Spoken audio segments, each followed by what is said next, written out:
உங்க நண்பருக்கோ தோழிக்கோ அனுப்பிச்ச மெசேஜ் பெரியவர்களுக்கும் சேர்த்தே சொல்லுகின்றேன். அது அவருக்கு மட்டும் நேரா போயிடுதுன்னு நினைக்காதீங்க. டவருக்கு போயிட்டு தான் வரும்.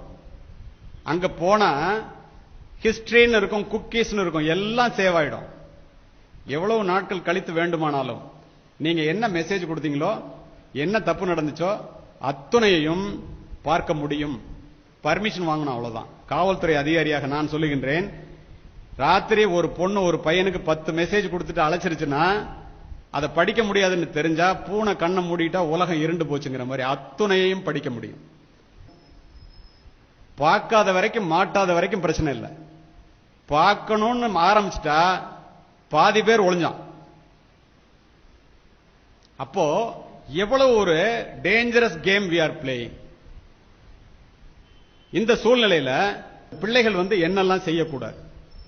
முதல்ல உங்க செல்போன் நம்பரை பேஸ்புக்ல பதிவு பண்ணக்கூடாது. உங்க பாஸ்வேர்டை அதுல பதிவு பண்ணக்கூடாது. உங்க போட்டோவை அதுல போடக்கூடாது. உங்களுடைய அட்ரஸ் அதுல பதிவு பண்ணக்கூடாது. எங்க படிக்கிறீங்கன்னு சொல்லக்கூடாது. உங்க அட்ரஸ் என்னன்னு சொல்லக்கூடாது. பர்த்டே என்னன்னு சொல்லக்கூடாது. இதெல்லாம் சொன்னா அதை எடுத்து நீங்கள் இருக்கின்ற இடத்தை கண்டுபிடித்து உங்களை பிளாக்மெயில் பண்றதுக்குரிய வாய்ப்புகள் அத்துணையும் அதுல இருக்கிறது. ஒரு news paper one way traffic நீங்க படிச்சுட்டு தூக்கி போடலாம். ஒரு டிவியில ஆபாச படம் வந்துச்சுன்னா நீங்க ரிமோட் கண்ட்ரோலை வச்சு வேற சேனல் மாத்திக்கலாம். ஒரு ஆபாச சினிமான்னா அதுக்கு ஏ சர்டிபிகேட் உண்டு. ஒரு ஆபாச புத்தகம்னா காவல்துறைக்கு பயந்துகிட்டு விற்பான். ஆனா உங்க பொண்ணு கையில இருக்கிற ஒரு ஸ்மார்ட் போன்ல இந்த உலகத்தில் உள்ள அசிங்கங்கள் அத்துணையும் விழுவும். எந்த கண்ட்ரோலும் கிடையாது. அதை தான் நீங்க வாங்கி கொடுத்துருக்கீங்க. வாங்கி கொடுத்துட்டு பிள்ளைங்க எல்லாம் ஒழுங்கா இருக்கணும்னு சொல்றீங்க. பிள்ளைங்க ஒழுங்கா இருக்கணும்னு சொன்னா பத்தாது. அந்த செல்போனை வாங்கி அதுல என்ன இருக்குன்னு பார்க்கணும். எப்படி பார்க்க முடியும்? நீங்க தெரிஞ்சாதான் பார்க்க முடியும். அதுக்காவது கத்துக்கங்க. பேசிக்கா என்னன்னு தெரிஞ்சுக்கங்க. இவ்வளவு கஷ்டப்பட்டு பிள்ளைகளை வளர்க்கின்றீர்களே, பூச்சூடி, விரல் பிடித்து, நடைபழக்கி, முதுகெலும்பொடிய பாடுபட்டு, முழு வயிறு காணாமல் உழைத்து இந்த பிள்ளைகளை வளர்க்கின்ற நீங்கள் கெட்டு போகாமல் வேலி போட்டு பார்த்துக் கொள்ள வேண்டாமா? இல்லைன்னா 2000 ரூபாய்க்கு ஒரு செல்போன் இருக்கு, அதை வாங்கி கொடுங்க. பேசுறதுக்கு மட்டும்தான் முடியும். பாருங்க, ஏன் ஸ்மார்ட் போன் ஏன் வாங்கி கொடுக்குறீங்க? பஞ்சையும் நெருப்பையும் பக்கத்தில் வச்சுட்டு பத்திக்காம எவ்வளவு நாள் பார்க்க முடியும் நீங்க?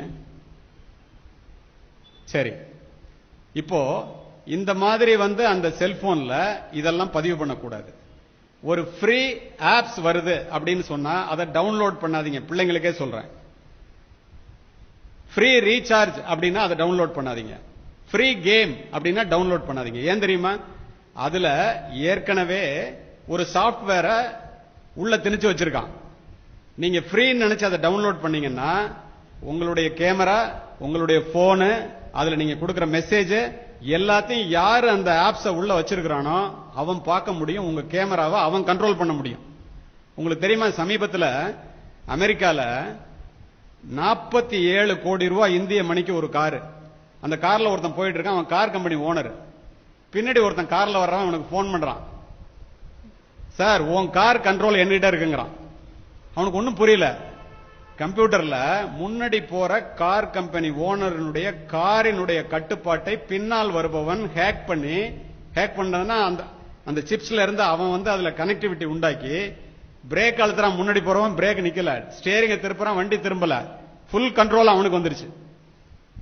அதையே செய்ய முடியுதுன்னா நீங்க பேசுறதெல்லாம் பார்க்க முடியுமா, கேட்க முடியுமா? கொடுக்கிற மெசேஜ, போட்டோவை பார்க்க முடியுமா, முடியாதான்னு நீங்களே முடிவு பண்ணி. அப்ப பெற்றோர்கள் என்ன செய்யணும்? நேராக பேசுகின்ற, ஒருவரோடு ஒருவர் முகம் பார்த்து பேசுவதற்கு கூச்சப்படுகின்ற, சங்கோஜப்படுகின்ற எதையும் செல்போனிலே பரிமாறிக்கொள்ள கூடாது. நிஜ உலக ஆபத்திலிருந்து இந்த பிள்ளைகளை காப்பாற்றுவதற்கு பெற்றோர்களாகிய நீங்கள் எதையெல்லாம் முன்னெச்சரிக்கை நடவடிக்கைகளாக எடுக்கின்றீர்களோ அத்துணையையும் இந்த நிழல் உலக ஆபத்திலிருந்து காப்பாற்றுவதற்கு நீங்கள் எடுத்தே ஆக வேண்டும். இருவேறு கருத்துக்கு இடமே இல்லை. பிள்ளைகளையும் பெற்றோர்களையும் வைத்துக் கொண்டு நான் இதை சொல்லுவதற்கு காரணம், இதனோட சீரியஸ்னஸ் என்னன்னு 2 பேருக்கும் புரியணும். அதுக்காக தான் சிஸ்டர் இந்த மீட்டிங்கை ஏற்பாடு பண்ணாங்க. 2 கண்ணு தான் பாக்குதுன்னு நினைச்சிட்டு செல்போன்லயோ கம்ப்யூட்டருக்கு முன்னாடி உட்கார்ந்து நீங்க எதை செஞ்சாலும் அதற்கு பின்னால் 1000 கண்கள் பார்த்து கொண்டிருக்கின்றன என்பதை தயவு செய்து அமர்ந்திருக்கின்ற யாரும் மறந்து விடாதீர்கள். அப்பனா இந்த செல்போனை எவ்வளவு ஜாக்கிரதையா உபயோகப்படுத்தணும். எப்ப பார்த்தாலும் செல்போனை ஒரு பொண்ணு நோண்டிக்கிட்டே இருந்துச்சுன்னா, அல்லது ராத்திரி 9 மணிக்கு மேல செல்போனை எடுத்துட்டு எட்டி போச்சுன்னா புள்ள கெட்டு போகுதுன்னு அர்த்தம். மிஸ்டு காலிலே வாழ்க்கையை இழந்த பல மாணவிகளை காவல்துறை அதிகாரியாக நான் அறிவேன். அதனாலதான் இவ்வளவு ஓப்பனா பேசுறேன். இதை புரிந்து கொள்ள வேண்டியது பெற்றோர்களே, சொல்லிக் கொடுக்க வேண்டியது ஆசிரியர்களே.